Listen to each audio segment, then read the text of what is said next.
fantastic. This is GT racing right now. He's got traction, he's going around the outside of both of them! Maloney! Oh, he's taking Anderson! Anderson's up to Oh my god! Big crash! Oh my goodness, half the field's gonna get rolled! Second very close. These guys are want to make their way through the field very quickly. Oh, there we go! Oh no! That's massive! This is it! This is over! I can't believe this! Oh my god! God, what?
Welcome to a new year of racing here on SimSpeed TV.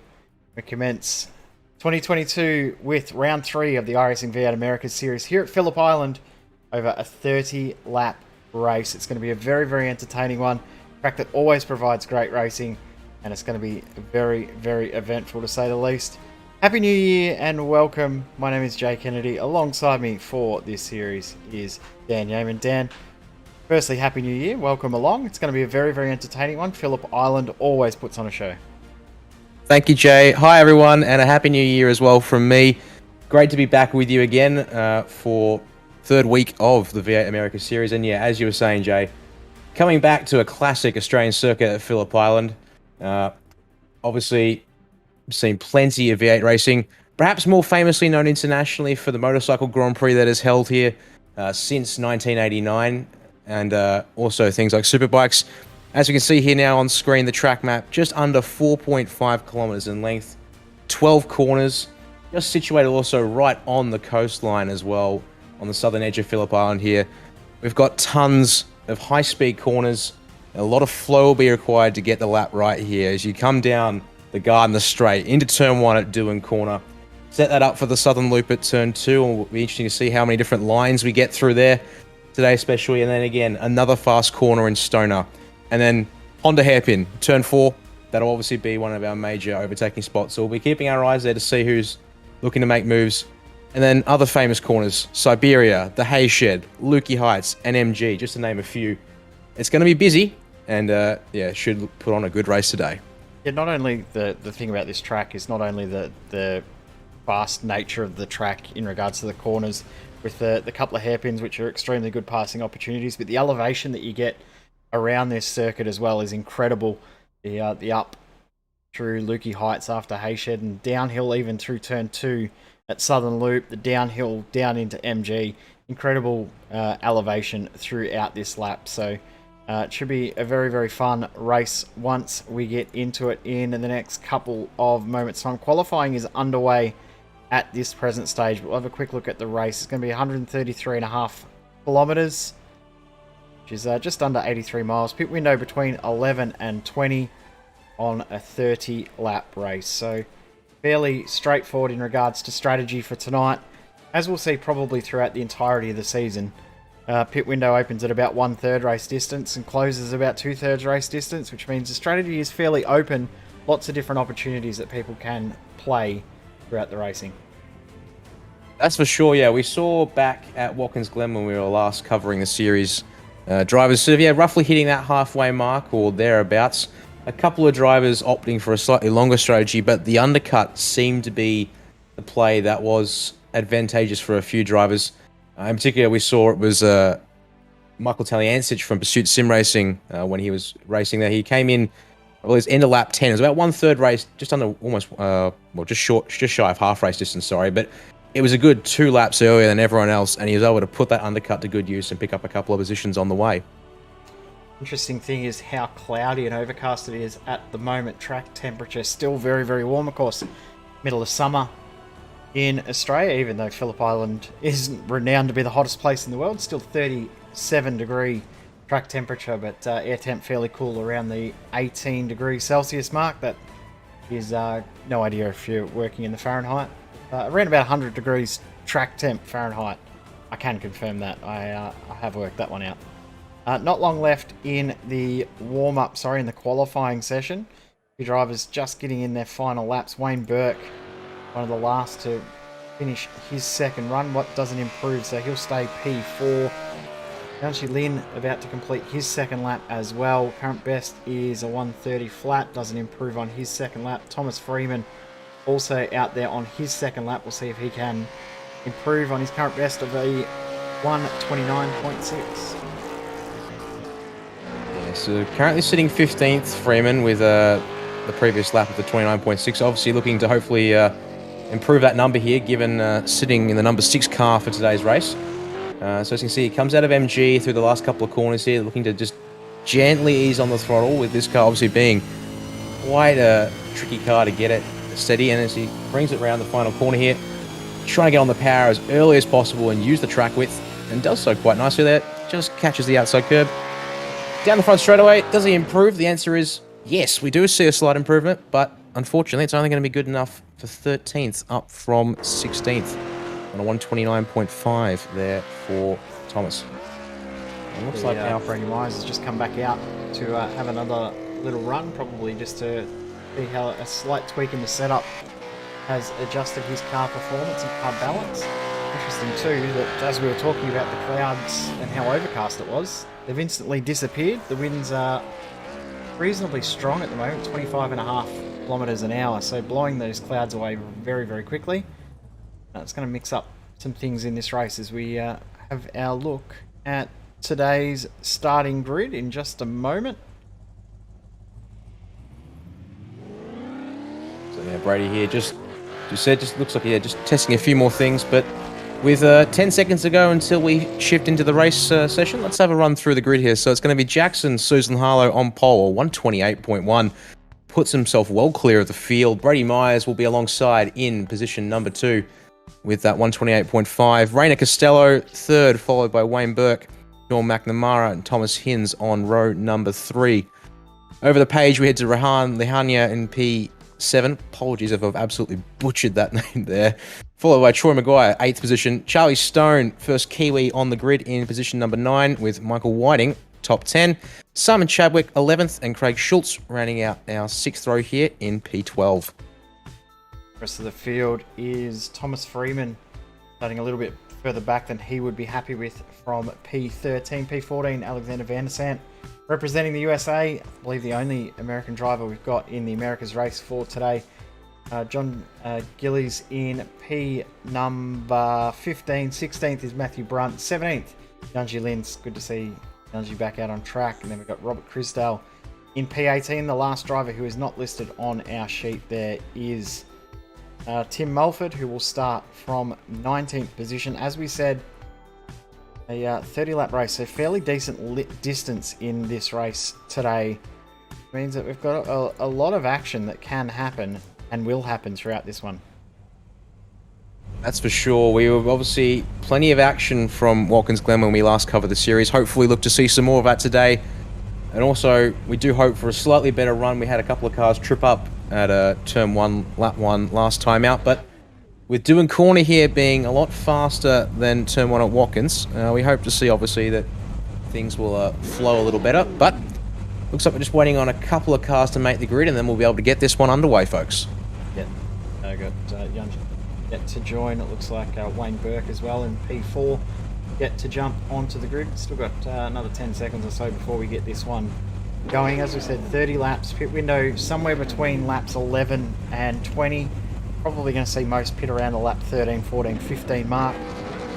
I doubt anyone's going to make the tyres last the 20 laps for this first phase, as the green flag flies, and a very, very good launch from the front 2 reigns. Wayne Burke actually the worst out of the lot in the front to get a launch away. But Brady Myers applying a lot of pressure early. Absolutely, all over the back of Jack and Susan Harlow, looking for the outside line through turn number 1. Doesn't quite make it stick though, so he's going to have to fall back in line for the Southern Loop as we come in for the start of lap 1 here. Bit of side-by-side action in the midfield. Looks like we've got Troy Maguire and Charlie Stone going at it there, and Maguire's going to be run all the way to the edge of the track, and that's off into the gravel there for Maguire. And that'll shuffle him to the back of the pack, unfortunately, as the field then fires its way down through into Stoner Corner and Honda hairpin for the first time. Oh, and a car off at the back, sorry. Yep, John run. Gillies out in the grass. Car number 12 there, the Froglet Juiced Commodore. He's going to have to also file his way to the back of the field. But it looks like everyone else has made it through okay. Oh, and I say that, and it's happened again. We've got Michael Whiting in the Fishy Motorsports Commodore, and he's got together with Simon Chadwick in the 9.5 Sim Sports Mustang at Siberia. We'll have to take a look at that one in a second, folks. Some hefty damage there. So here's the Virtual Racing School replay of that one there, as we so you can see Gillies in the background flying through the grass on the outside of Honda hairpin. And then we switch to Chadwick and Whiting. Looks like we're going to have Whiting here on the inside.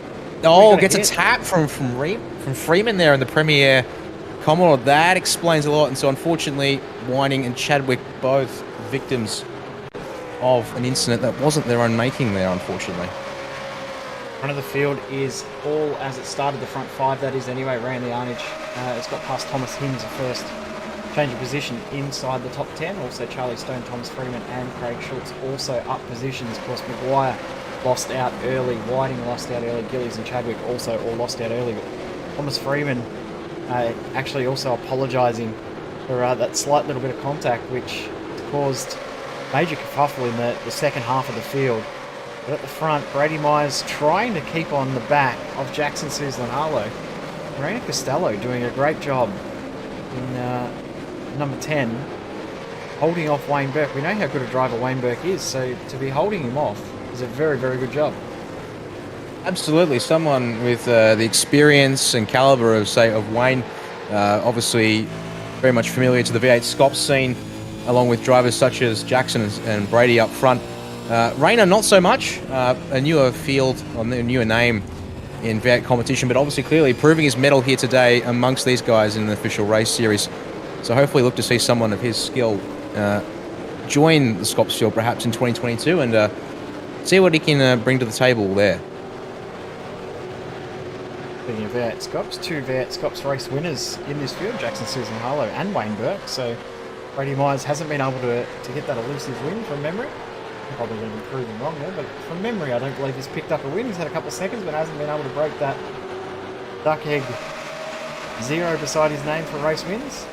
Front of the field starting to break away. That top 4 starting to break from Sean McNamara, who's starting to cause a little bit of a bottleneck with Leonage and Hinds all there together as well. So you've got Charlie Stone and Thomas Freeman all in the secondary group here trying to get onto the back of Wayne Burke, but Burke's starting to pull a decent margin. Yeah, Burke looking relatively comfortable there in 4th position. Obviously trying to stay with Costello, Myers and Susan Harlow ahead. But looks to be just sort of spacing out a little bit here, but that's not too bad in the opening stages if it allows him to settle in, get into that rhythm, and then be able to work it from there. But as you said, McNamara did have a fast sector 1 on lap number 2, but now as we get into lap number 3 here, starts to be forming up that train coming from behind him. Obviously, a track like Phillip Island very much can take advantage of the draft down the front straight and through sector 1, through Stoner Corner as well. And then even the second sector as you come out of Siberia and then up through the Hayshed to Lukey Heights. So obviously, if you do get drivers behind you and they're able to maintain the rhythm through the corners, it is often that they will be able to obviously ride with you down the straights. So we'll have to also keep an eye on that as it develops. But in saying that on this lap, it looks like McNamara's just been able to eke out a small gap here on Lehania, who's sitting in 6th, and that puts Thomas Hinds directly on Lehania's bumper, with Charlie Stone directly in behind Hinds, and then Thomas Freeman at the back of this pack in 9th position.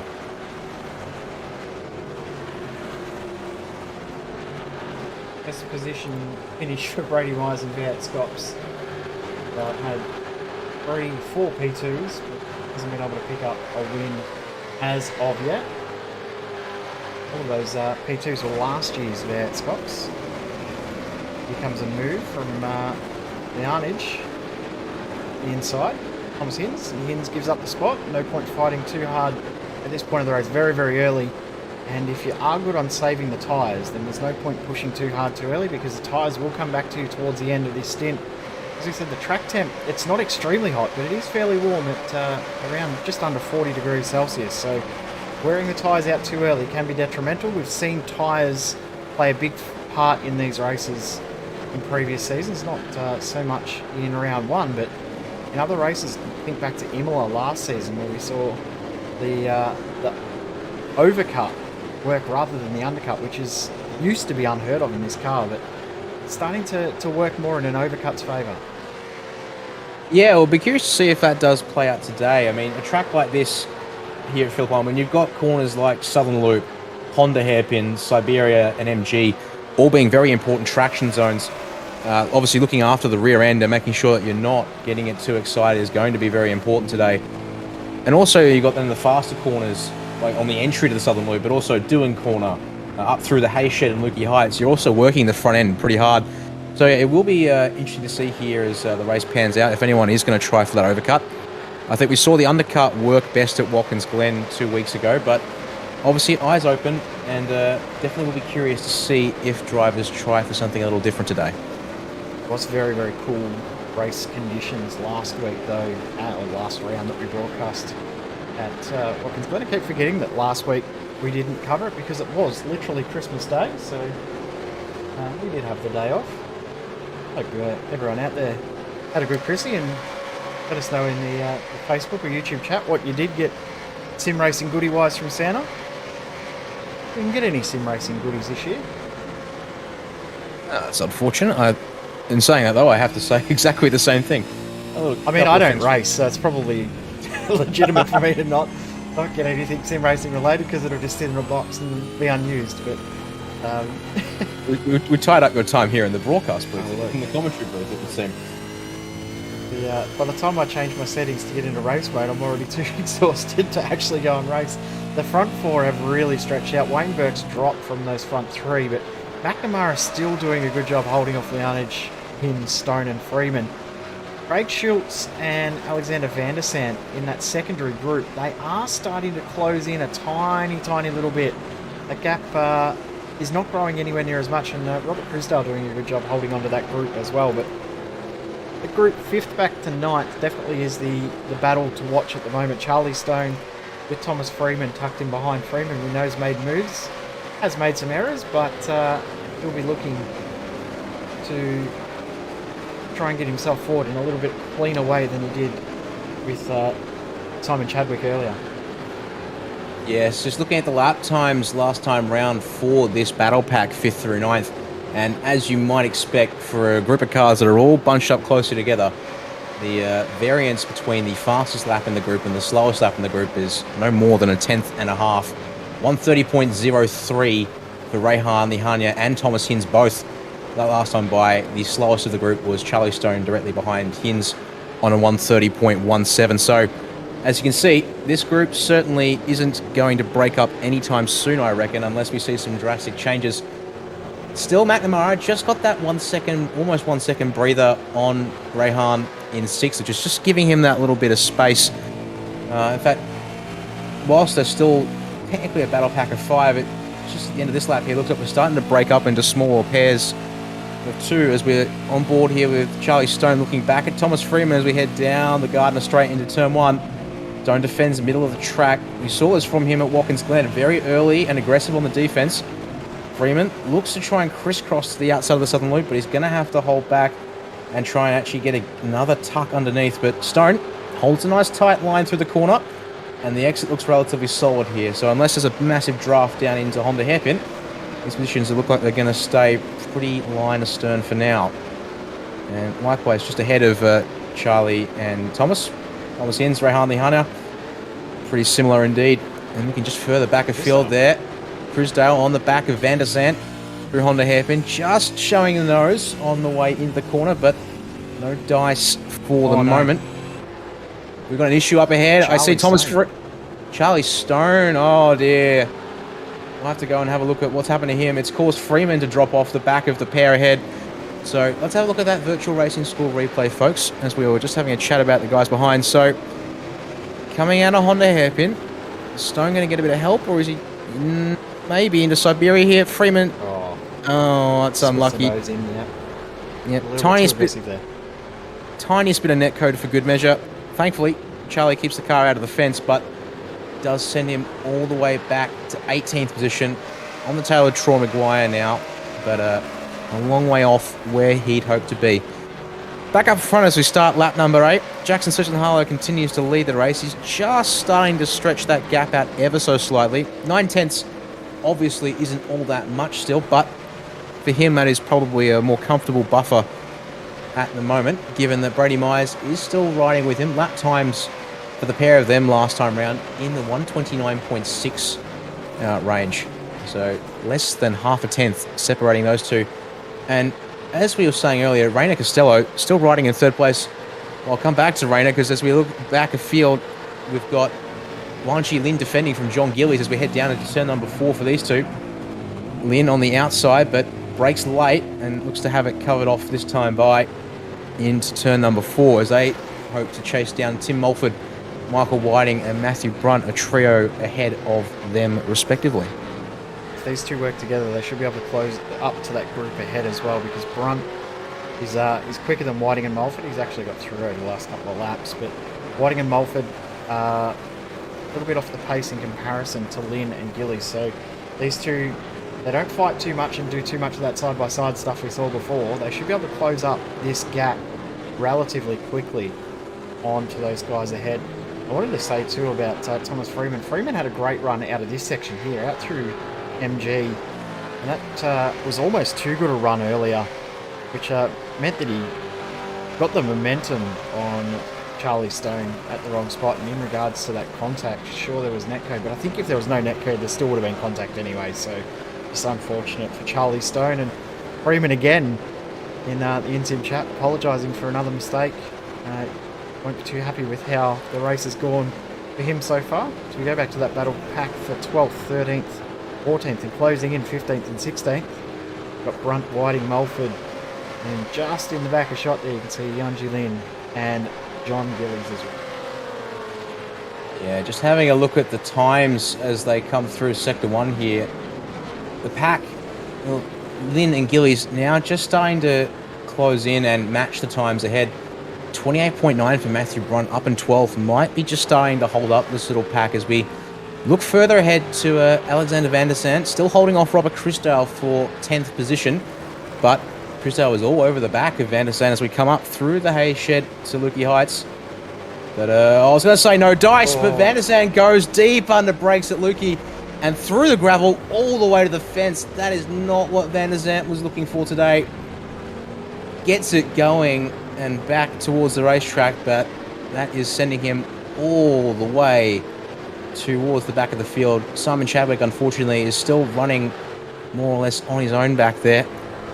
So that's now 3 cars, unfortunately, or 4 cars, I should say, including Maguire, now running into trouble in today's race. And speaking of Maguire, he's got Charlie Stone for company now as they head down the front straight to begin lap number 10 of 30 here today.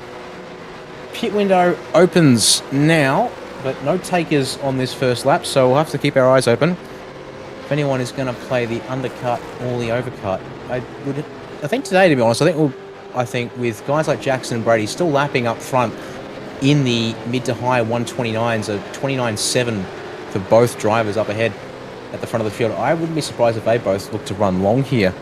Then again, Brady less than a second behind Jackson could look for the undercut as we continue to watch the fights back down the field. It's Michael Whiting all over the rear of Matthew Brunt.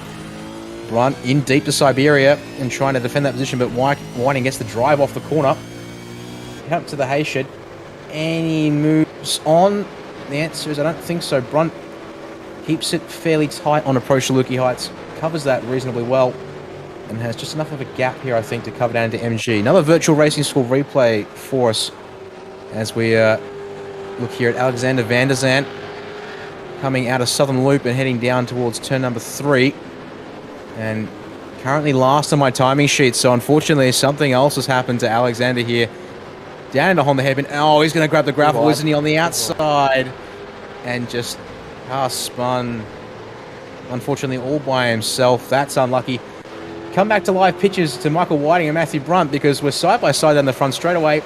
And Brunt doesn't fight that one too hard and actually slots back in directly behind.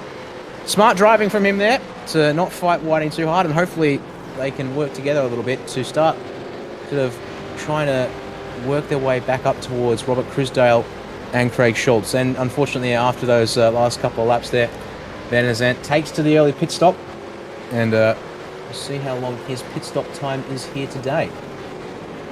Meanwhile, back out on track. Yeah, Him's starting to feel some pressure from Freeman behind, whose pace actually is pretty good. I mean, sure, he's had a couple of issues, but his pace still looks very, very good. And the damage to the front splitter as well, you can actually see the visible damage on the front right-hand side of the car. Him's understeers very, very badly up through Lukey Heights. He's starting to feel a bit of pressure from behind. He's not worried about what's happening ahead now. Lianage is starting to break away, and Hims is worried about what's going on in his rearview mirror, and those rear tyres look like they're struggling a little too.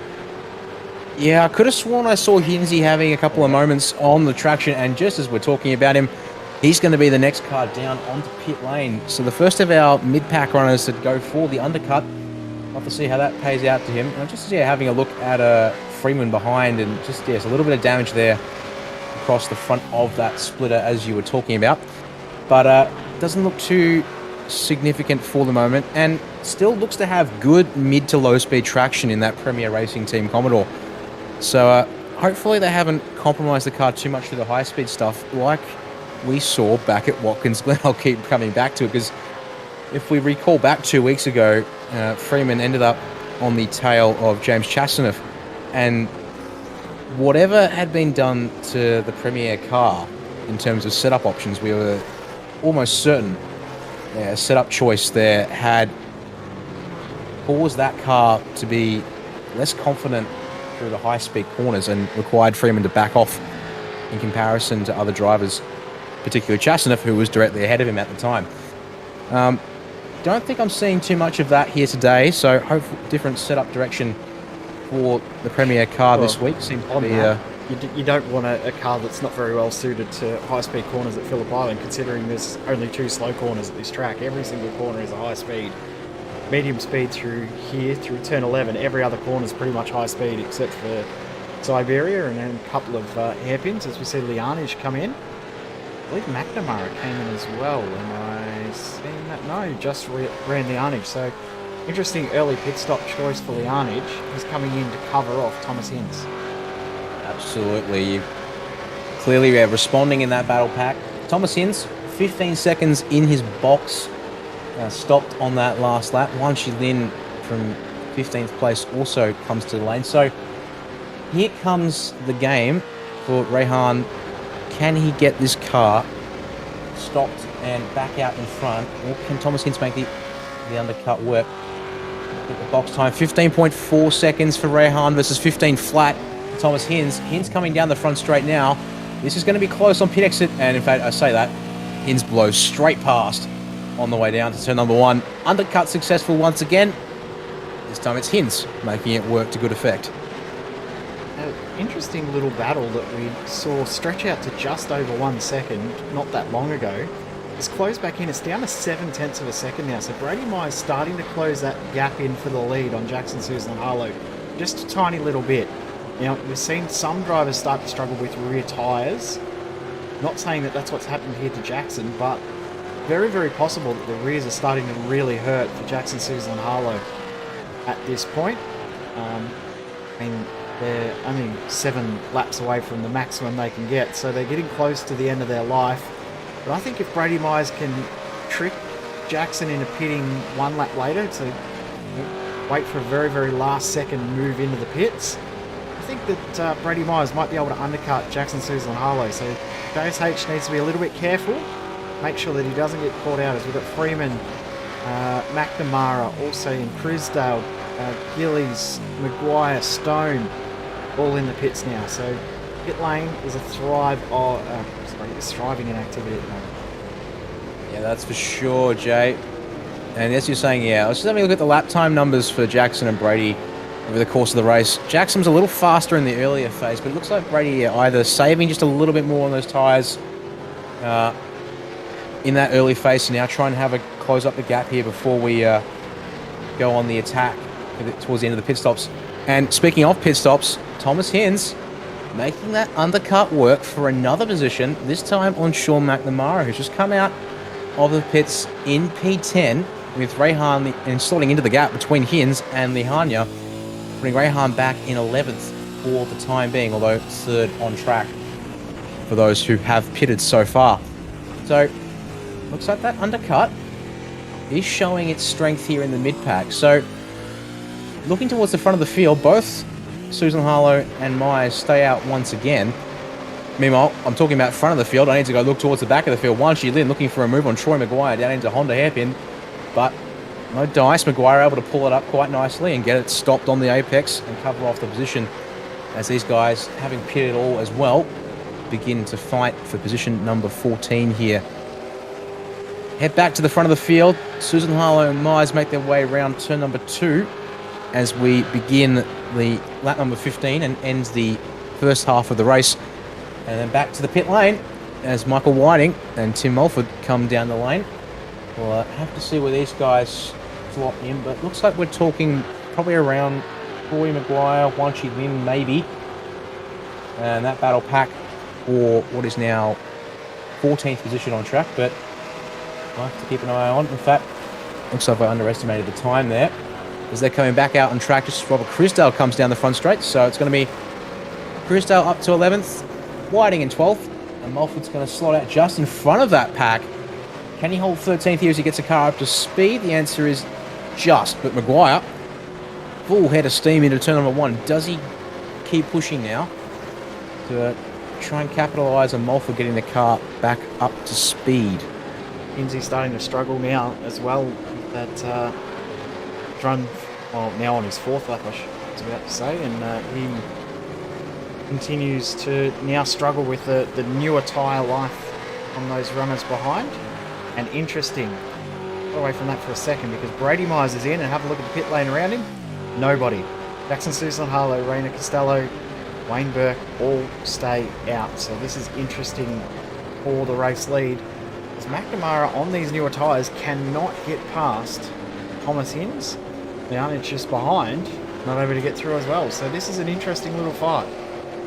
Absolutely, Jay. Yeah, we're looking at this. McNamara, decent traction out of MG, but almost to be honest, Hinds through turn 11 there, penultimate corner, looked like he had a slightly better run, but McNamara is in the hot seat here for the draft down the Gardner Straight. Turn 1, Hinds looking somewhat defensive. In fact, definitely takes the centre defensive line. McNamara's going to have to go the long way around here at turn number 1. He's ahead into the corner, and the squeeze and a bit of contact. I think Hinsey, though. Yeah, to be honest, I thought Hinsey was going to be able to hold that one up, but McNamara just puts the foot into it on corner exit. He's able to also hold Hinsey really tight there through the mid-corner, and it's paid off. Well done to both drivers for being able to navigate that one cleanly. It brings Rehan Nihanya right into this fight, looking for the outside move at Honda Hairpin, or at least trying to get Hinsey perhaps to really have to tighten the corner up. Meanwhile, up in front, here comes the response from Jackson Susan Harlow. Raina Costello follows in, but looks like he'll slot into P3 once again, and Wayne Burke also into the lane. So that leaves just Craig Schultz and Matthew Brunt to come down the lane as well. And the answer is Schultz will stay out for the time being. So we're going to have Matthew Brunt as well. So we're going to have two drivers staying out, but all eyes on Brady Myers and Jackson Susan Harlow. 15.4 seconds in the box for Myers last time round. What does Jackson do here? 16.3 in the box. I reckon this is going to be a change of position here, folks. Myers coming down the front straight at full speed. Change of position for the net race lead. Indeed. Amazing the difference one flying lap can do. And of course, Jackson Susan Harlow being at the front of the field, no draft for him means that he's used a tiny little bit more fuel as well. So a second longer stop from he over Brady Myers. But as we just saw with Thomas Hinds, in 2 more laps, Jackson Susan Harlow should be able to close in a lot of that gap. He can get it down to the 1 second, and then he's back in draft range and can close that down even quicker.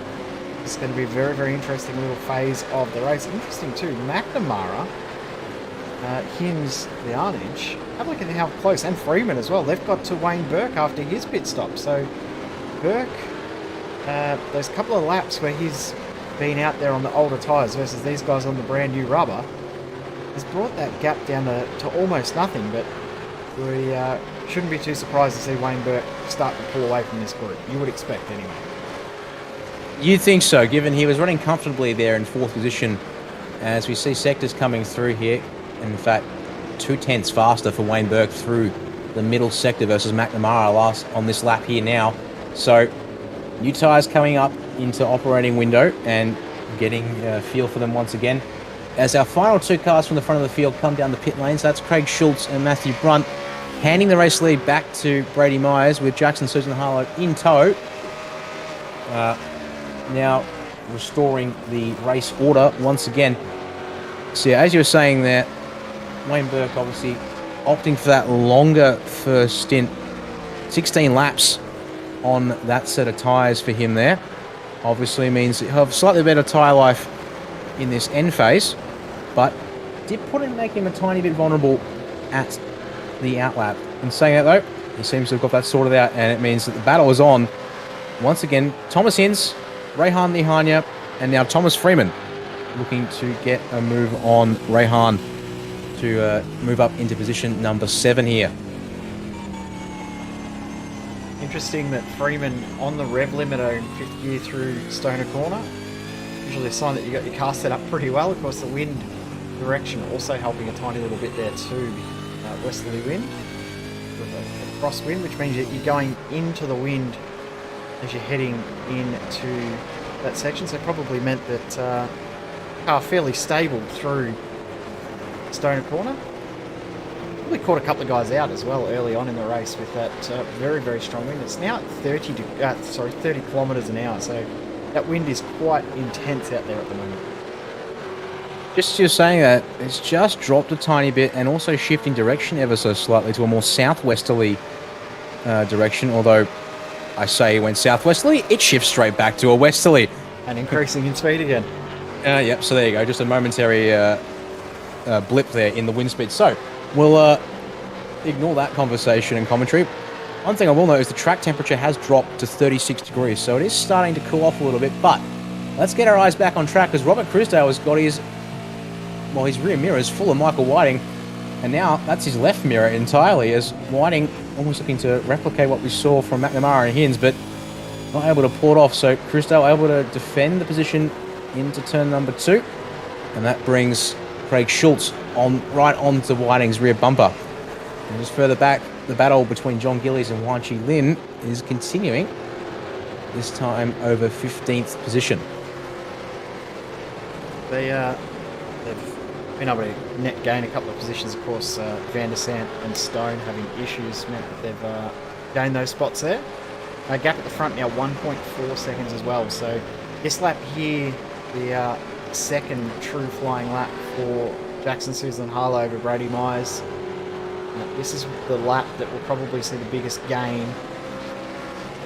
Brady Myers' tyre life will be starting to now, or tyres I should say, not tyre life, but tyres should be starting to stabilise. The pace will be dropping off. Jackson Susan Harlow needs to take advantage of that now. 1.3 at the line. 4/10 of a second faster. That lap there was Jackson Susan Harlow. And 3/10 faster on the lap prior, lap number 18. So that new tyre life, Crisdale. just giving Jackson a bit of an advantage. But as you said, need to go back to this battle for position number 9. Take 2, Whiting on the back of Crisdale as we head down the Gardner Straight. The toe there once again. This time though, Crisdale, he's left the inside open for Whiting as we head into turn number 1. Whiting doesn't stop for that one and takes the opportunity given to him straight away. Craig Schultz, my apologies. In behind here, looking for a slice of the pie as well. Tried to go for the wide entry into turn number 2, but wasn't able to make it work. Speaking of Matthew Brunt, who's now right on the gearbox of Troy Maguire, are we going to see a move into Honda hairpin? Looks to try and... no. Jumps on the brakes early. Oh, but up ahead! Oh, we're just trying to keep our eyes on the battles, and unfortunately it's Craig Schultz who's going to be the big victim here. We'll bring up the virtual racing score replay for this one, folks. So yeah, looking further behind. So what happened here? Whiting ahead, but so the focus is all here on Crisdale and Schultz. So good run from Craig Schultz out of Southern Loop, but it puts him all over the gearbox. Oh, as he looks to the inside. Oh no, it's all on Crisdale, unfortunately. Oh, that's really unfortunate for Schultz. Crisdale in looking to defend the position from Schultz into deep to turn number 4. Locks the rears in an attempt to not hit the back of Michael Whiting and loses control of the rear end, which sends him around and contact in the middle of the corner. Meanwhile, back up front, that gap is still closing. Jackson Susan Harlow, the only car in the 128's last lap around, pulled another 4/10 on Brady Myers to get this gap down under 8/10 now as they head through Siberia here on lap 21. 9.5 laps to go here. So this race is most certainly on between Myers and Susan Harlow. Grand Tasman Racing, Synergy Sim Racing, United Sim Sports.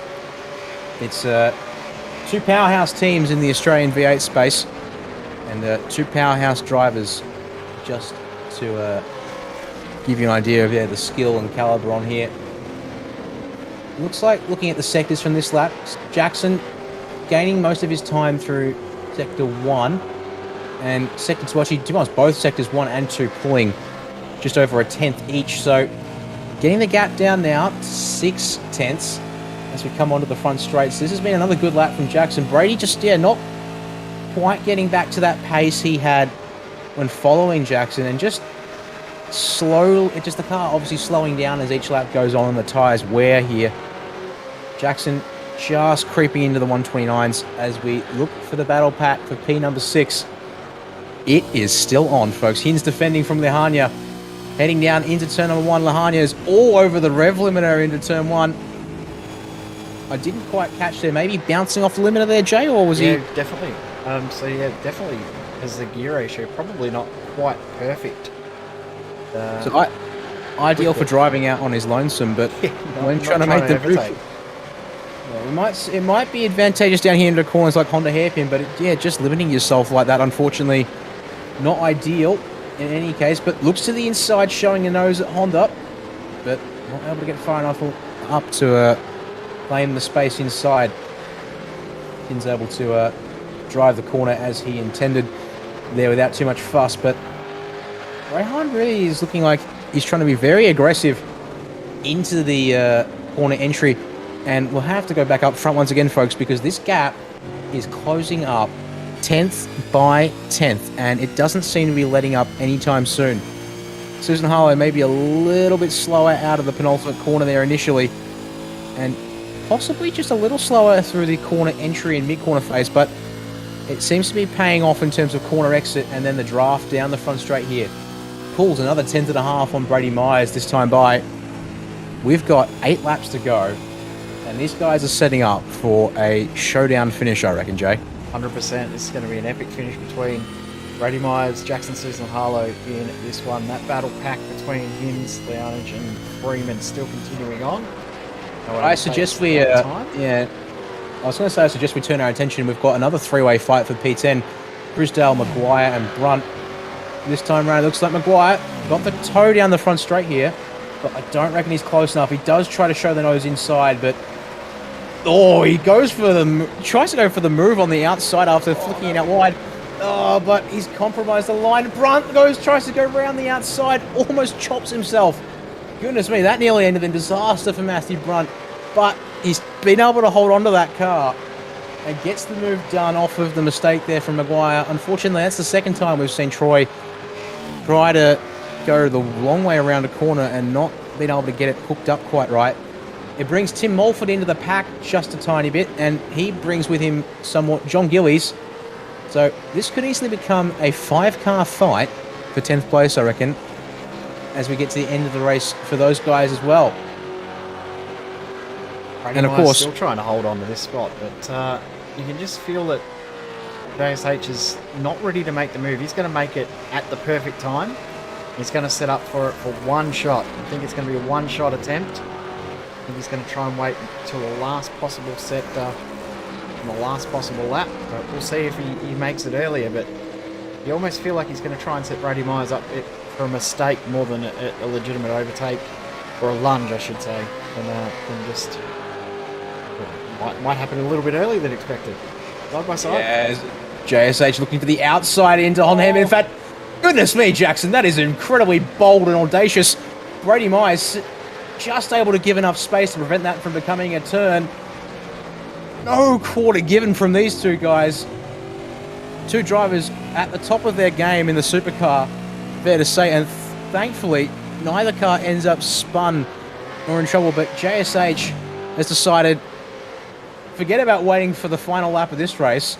It is time to turn the screws right now. Coming up over Lukey Heights, does he look for the inside at MG? Shows the nose, but he's not close enough this time by, but just pressures Myers into missing the apex by a fraction there at the slowest corner. And does that give him a chance to open up the run through turn 11 and then maximize the run through turn number 12? He's obviously right there. Decent drafting opportunity for Jackson as they come down the front straight here. We're going to have 6 laps to go here, folks. We were thinking, to be honest, I would admit, I was thinking Jackson might sit there, just try and read Brady, but no, goes for that outside-inside look once again, this time into turn number 1 rather than turn 4. Not able to get alongside before the braking zone. Brady able to hold on for a moment.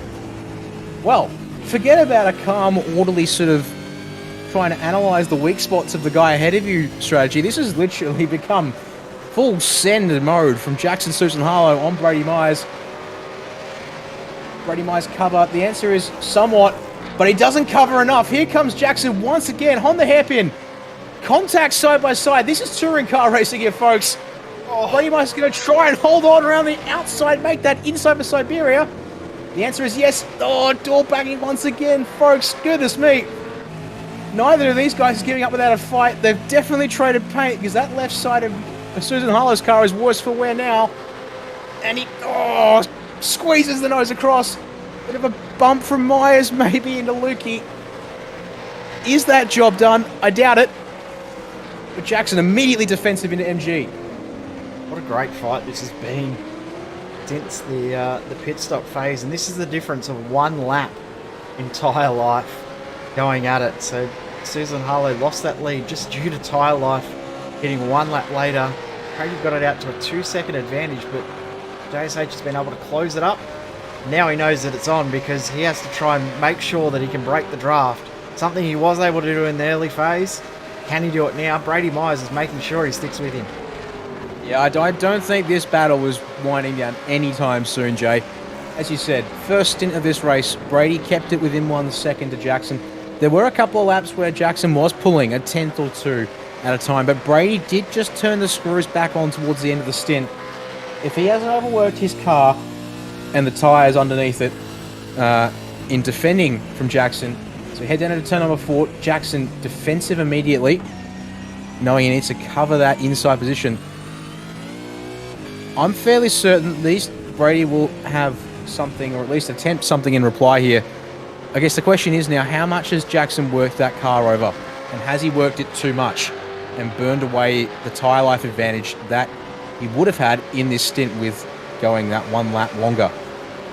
The other side to that is how much did Brady burn his tyres up trying to hold the position as well, because remember, he wasn't giving it up all that easy. He was fighting very, very hard. They did bump a couple of times through Honda and Siberia a couple of laps ago, so they continue on. 4 to go. Speaking of bumping and fighting, while these guys look like they may be taking a sweet momentary pause in their attack and defense, 6th place is still very much up for grabs. 3-way fight. Thomas Hinz still leads the train. Rehan Lihania just sitting in behind, but he's got Thomas Freeman on his bumper too. And last lap around, it was Freeman with the fastest lap of the group by almost a tenth. So Rehan can't afford to let up on the attack on Hinz, because otherwise he makes himself vulnerable to attack from Freeman. Back up front once again. These guys back into the 129s. For lap times, there's still the fastest 2 drivers out on track now that hostilities have paused momentarily. But in saying that, Myers laid under brakes in the Honda, and he tries to squeeze Susan Harlow to the inside. Lock of the tyres for both cars, and it's going to be Myers who comes off the worst. It actually brings Reina Costello into the fight for P number 2 here, maybe. Reina lapping just about the same pace as Brady Myers. Virtual Racing School replay for that one here, folks. So as we saw coming down through Stoner Corner here, the fast left-hander into Honda. Brady pulled it across to the racing line on the left, and you can see he looks to try and cut Jackson down to the apex of the corner, but a bit too late on the brakes, I think, to be able to make that one work. This supercar, as I'm sure Brady knows, and people like Jackson would know, doesn't go well when you're trying to brake and steer at the same time. It very much likes it if you're braking and then steering, or vice versa. And it looks like, yeah, just overworked the front end there, trying to put Jackson on the defensive. The right idea, but just I don't think he's quite able to get it at the right time. He probably needed to wait 1 more lap to try and do that move, I think, because Jackson was defending quite aggressively down the front straight, as Thomas Hinz has given up on, because he knows that Leonage can't attack too much, because here comes Freeman with the double draft side by side, but he backs out of it at the last second. I think Thomas Freeman might be a little concerned possibly about the incident limit, because remember, he's been involved in a couple of incidents in this race. I can count, I believe, 3. I will be getting him close to that magic 17 number. Gets that 17 incident points, he will be doing a drive-through. He makes contact with another car, there's 4 instantly. Yeah, I recalled 2 incidents for Freeman, as we're speaking of him, just having momentarily drop off our screens there. So yeah, obviously, and with 2.5 laps to go here, still got a little bit of time to try and set up a move here on Rehan, and maybe, just maybe, if he can get the move done quickly and efficiently, he's then got a chance to have a crack at Thomas Hinz. But yeah, having already been caught in a couple of mistakes and accidents which have been car contact with another driver, he can't afford to be too aggressive, or at least he has to be decisive and be able to execute a move cleanly, and hope that the other driver doesn't try and defend the position too hard there. Just looking further afield, as we've got battles going on further down the pack, the group we've got Matthew Brunt, Troy Maguire, and then Robert Crisdale still riding in a battle for 10th position. But we've also got Tim Mulford and John Gillies just behind, also scrapping over 13th place. And they're bringing Craig Schultz into that fight as well. So it's great to see that whilst these guys are fighting over minor positions at the moment, they're not done yet. And with 2 laps to go for this field, they're going to give it their all, I reckon, until the very end of this one. Freeman, meanwhile, all over the back of Rayhan through the southern loop. Does he have to drive off the corner to be able to have a look down in the Honda hairpin? Because I reckon if he wants any chance at trying to close the gap to Hins, he's got to go now. Looking mid-track, but Rayhan defends quite nicely there. He's got plenty of time to be able to just plant the car middle of the track on the brakes. Freeman is going to have to get closer to be able to make something like that work here. That just going back to that battle we were watching there, John Gillies with Tim Mulford, you'll notice that there's no Yunji Lin in that battle. While we were watching Susan Harlow and Myers side by side for those couple of laps, Lin did have an incident and has dropped back now to 18th position, so that's why you don't see him in that fight anymore. That's unfortunate. Tries to get through. Yeah, it's unfortunate for Wanchi. Does that have anything to do with possibly the left rear fender damage on Gillies' Commodore here? Because I'm just having a look from the outside cameras, and that left rear of Gillies isn't as fresh as it once was. Yeah, to see there the left rear tyre just sticking out beyond the guard there now. I don't think so. I mean, it could be, but remember he's also had a couple of issues early on. Remember he was off the track early in the race too at Honda. But yeah, possibly that is what's happened. And then we'll see if there's any damage to the right-hand side of his car. If there is, then that'll be a pretty good telltale sign that there's been an issue. Oh, there's no damage to his car. That looks pretty clean. Yeah. I was going to say that you're right to point out Gillies' moment on lap number 1, but that was obviously running wide on the left side of the entry to Honda, so the damage there would be a bit difficult to explain. Meanwhile, though, we better turn our eyes back up to the fight now for 7th. It feels like Thomas Hins here is sort of just far up enough to be able to comfortably ride this one home for 6th, and therefore our focus needs to be on Rayhan Lehania and Thomas Freeman once again as they fight over 7th now. But once again, Matthew Brunt, Troy Maguire and Robert Crisdale having a fight. Crisdale looking for the inside on Maguire through Honda. Just enough space given for these two to go side by side. A little bit of a wiggle on exit. Allows Crisdale to draw right up alongside, but inside line through Siberia is enough to allow Maguire to hold on to that position. Meanwhile, at the front of the field, it's going to be Jackson Susan Harlow coming to take a checkered flag. Goodness me, we weren't even paying attention for the white flag. It's going to be JSH and Brady Myers, first and second, holding their positions to the end of the race. Freeman's going to be close enough to get this done. Costello, of course, finishes in 3rd, Burke 4th, McNamara 5th, Hins 6th. Advantage of Freeman stay as they were. Brunt, Maguire, Crisdale. This isn't done. And I think this is going to be an exciting little end to this battle. This is for 10th position. Matthew Brunt has it for now, but I think Crisdale versus Maguire might be the one to watch. Yeah, Brunt's got that covered off now with the run to the end. I just unfortunately got distracted by in-game comms from the drivers, and it's going to be, as they started the lap there, Brunt leads Maguire, leads Crisdale across the line. The last couple of drives come across. Charlie Stone, unfortunately, unable to recover any further than 16th. Likewise, Simon Chadwick going to end that one in 17th. Wanchi Lin, rough day for him, down in 18th place. And Alexander Van der Zandt, our last car, 19th. So let's have a run through the official results here, folks. It's Jackson Susan Harlow starting first, able to hold on for the win there, though perhaps maybe controversial. I'll have to maybe have a chat with Jackson afterwards and see what he thinks. Brady Myers, second position, unfortunately unable to close down the gap after that contact with Jackson. Rainier Costello, an excellent job. A quiet race for him, but a very solid 3rd place for him.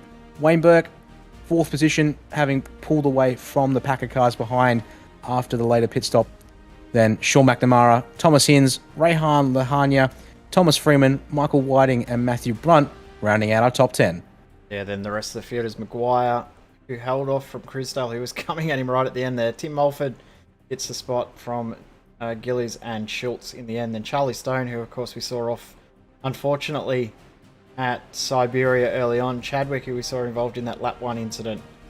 And we got Younji Lin and Alexander Van der Sant also finishing the race. Every single car finished on the lead lap, which we haven't seen too much of previously. Next week, I'm excited for that one. Just to get things loaded in the background, but we head to Canada, one of my favourite tracks. Head to Mosport. Very, very much looking forward to this one. Yeah, that's for sure, Jay. Whilst it's not a track, that supercars get to visit in real life, it's certainly a track and style that the supercars visit in real life aplenty here in Australia and somewhat New Zealand as well. I guess you can consider Pukekohe Park probably has some similarities to Canadian Tire. But we'll be back for that on Saturday the 8th of January for Australia, and that's the evening on Friday the 7th for anyone in America. My name's Daniel Yeaman. Thank you all very much for watching. It's been great to be with you here in commentary once again for V8 Americas. Thank you, Jay, for having me on. And great to see, as you said there, just for closing thoughts, that we had everyone finish the race on the lead lap. Plenty of action this week, as always, is good to see. And thankfully, nothing too major. But a couple of guys probably hoping to have a slightly better run next week.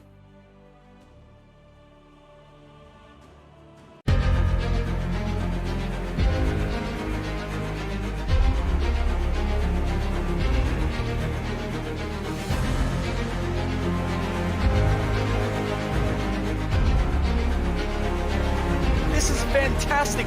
This is GT racing right now. He's got traction, he got rid of the outside, both of them! Maloney! Oh, he's taking Anderson.